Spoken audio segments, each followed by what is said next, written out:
Hello, so here we are at the Academy of Natural Living, and today I want to talk a little bit about soil building and soil health. And obviously one of the ingredients of soil for growing healthy plants is its nitrogen content. But rather than applying artificial fertilizers and even getting in lots of manures and lots of different additives for the soil, which you can do, especially if your soil is depleted and it's been farmed and all those types of things, or it's not that rich in itself. You can certainly bring those things in, but one of the things you can do is plant those types of plants which help fix nitrogen. So they're the leguminous plants, or the plants of the Fabaceae family, the legumes. So, they have nodules on their roots with microorganisms called rhizobia.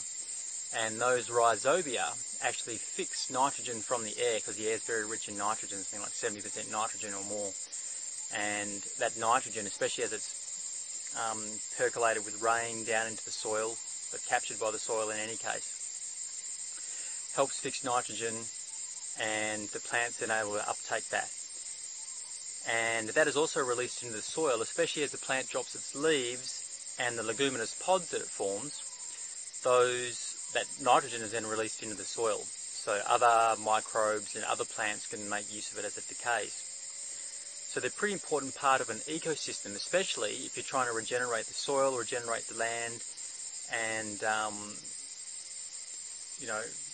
grow lots of great healthy food-bearing plants, whether they're fruit trees or they're vegetables. So let's have a look around me now to see what John Fielder has done here at the Academy of Natural Living to help achieve that effect. So here I am just kneeling on the sward of grass in one of the orchards, and you can see all these little yellow flowers. Now that is a clover. That is a leguminous clover, and if I go in closely, you can see that is a legume. So this is a legume, and it's a nitrogen fixer. Nitrogen fixing plant. Now amongst it, there is another one. I'll just go over here because this is a nice patch. Can you see this here? This is called Mimosa pudica. If I just touch it, there you go. Mimosa pudica, also known as sensitive weed or sensitive plant, is also a leguminous plant. Pudica is actually a Latin word for shy or bashful. Now, the Hawaiians use this medicinally, so did the Indians and Ayurveda, I believe.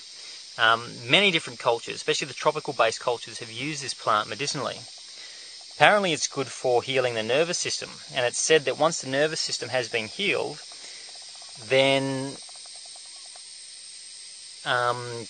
your hair will go back to its original colour if you've got grey hair. So I haven't tried it personally, but I might. I've got a few grey hairs now, but apparently it's got a toxic amino acid in there called mimosine, but and some say that all parts of the plant are toxic.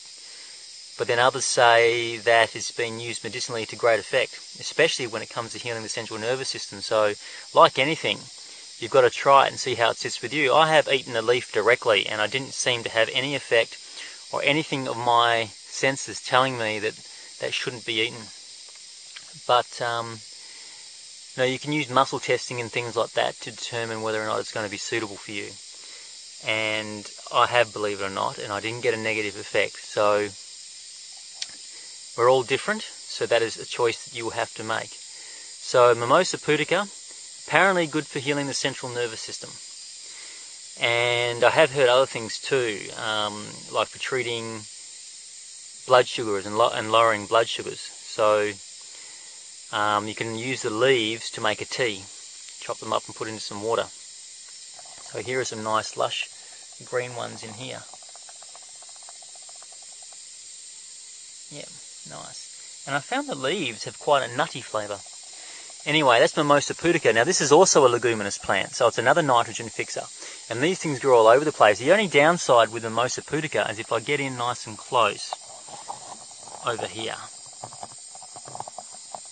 and you'll see, if I get in nice and close,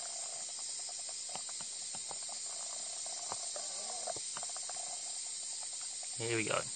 You can see the spines right in there. Oh yeah. Oh yeah. These spines, if you walk on it, they hurt.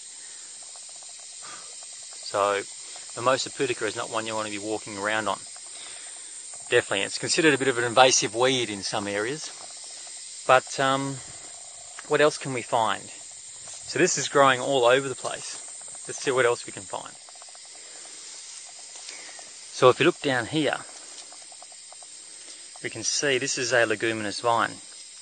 And this snakes its way through the orchard. You can see. Snakes its way through the orchard and fixes nitrogen as it goes. And it will make its way to a tree and it'll start to climb the tree. Like you can see right there.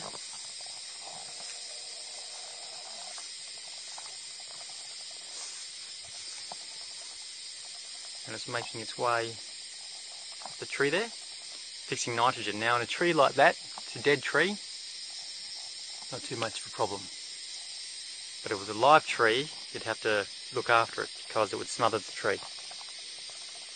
So another example of a nitrogen fixing plant. I'm not quite sure what it's called. Delicosa something or other. I'll see if I can find out for you. Okay, here's an example of a leguminous tree. Which is one example. This is called the ice cream bean tree. And there you go. So these are the legume pods called ice cream beans. And you can open them up and they've got a fairy floss like interior. So here's the tree, ice cream bean tree. I'm underneath it and you can see all those pods hanging off there.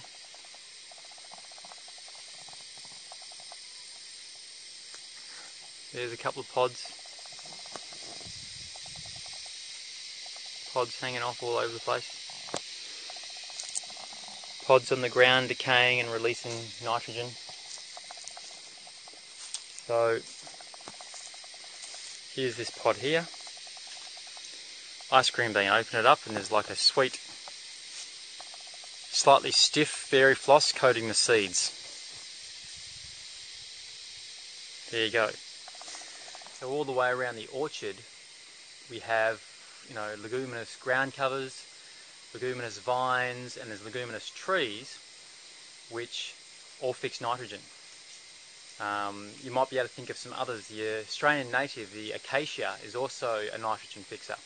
The carob tree, if everyone knows the carob tree, that's also a nitrogen fixer. It's also a leguminous plant. There are many, many different types of examples. I'm sure you could think of some. But it's good if you have an orchard or if you're wanting to recondition the land, you can sow a crop of legumes. Just sow it across the land and then turn them in, or just slash them and let them decay and break down. Have leguminous trees and have these leguminous ground covers going across your land and helping to fix nitrogen. So that's going to naturally fertilise the land and done in a nice balanced way like nature does it. And your plants are going to grow up pretty strong and pretty healthy. It's not going to happen overnight, it's going to take some time, but nature works slowly. There's a great saying, now who said it? Was it Arnold Ehret? Arnold Ehret might have said it. The mills of the gods grind slowly, but they grind exceedingly fine. That means high quality. Okay. So, I hope that was helpful. A great way to start regenerating the land. Think about how you might want to do it, how you might be able to do it. Okay, that's all for now. I'll see you soon. Bye-bye.